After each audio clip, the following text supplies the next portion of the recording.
So, you thought that Kennedy Jr. getting appointed to head the Vaccine Safety and Science Ethics Committee was bad. However, you also probably forgot that Donald Trump is going to nominate someone new to the head of the FDA.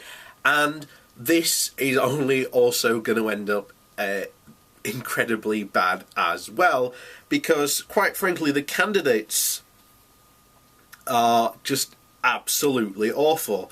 So, which two are we looking at? Well, two names popped up. We've got a guy called Baljal Sylvanstein, the CEO of Bitcoin startup 21.co, and Jim O'Neill, the managing director of investment firm Mithril Capital. So, who are these two people, and what do they know?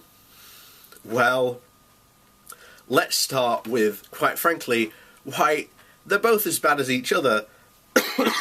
But Jim O'Neill takes the cake, because to begin with, he starts off with by saying, oh, it doesn't matter about the efficacy of the drug, let's just prove safety first, and then we'll start selling it, and we can prove that afterwards. What?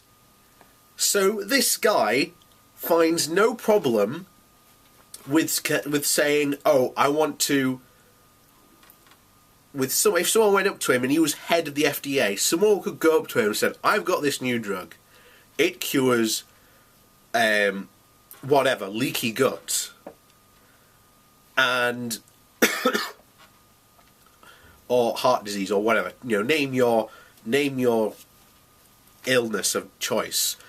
But then he goes to Jim O'Neill and goes, I have this drug, it cures whatever, it's passed all the safety tests, can I start selling it? To Jim O'Neill, the answer is yes.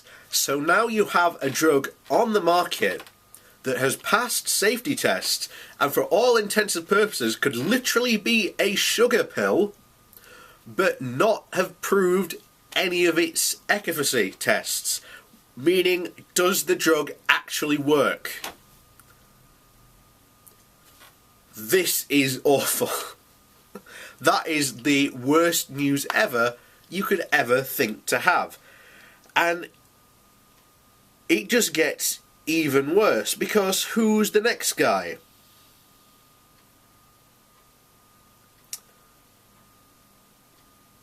Where is he? Yes. Baljal Sebastian.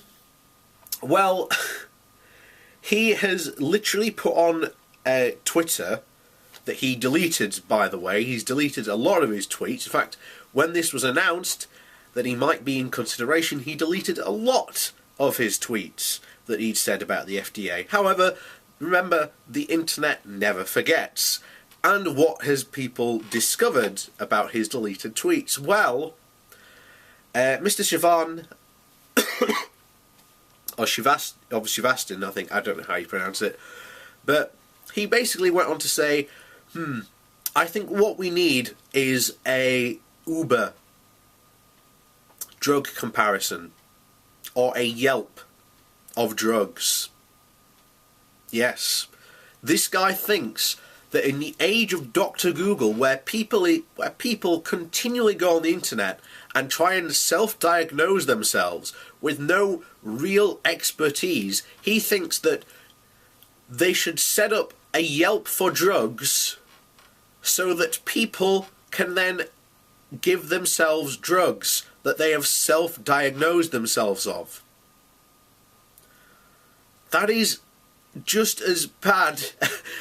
I don't know which one's worse, Jim O'Neill or this guy, because this guy is just going to go, well, you know, then people can literally leave reviews of their own drugs. And I'm just like,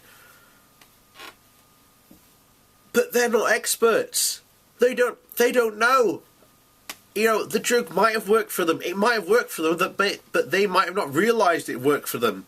You know, and then what if someone reads that review? Or what if someone ends, or if what if like a bad review that is evidently bad ends up getting like 5 stars, and that being like the top review, the one that people read that says this drug does not work when it evidently does. This could end up so badly, America, and I can't believe this is happening. It's just like, oh. So, it doesn't matter what seems to happen, but I can guarantee that within the next 4 years, the FDA is going to be not the strongest organisation to be able to defend the US public's right to safe medicine. Because whoever Trump puts in charge, they're going to loosen the standards of regulation. And when that happens, all sorts of stuff could flood the market. And, it's just beyond words that these are the 2 guys in the running. It's terrifying. Really is.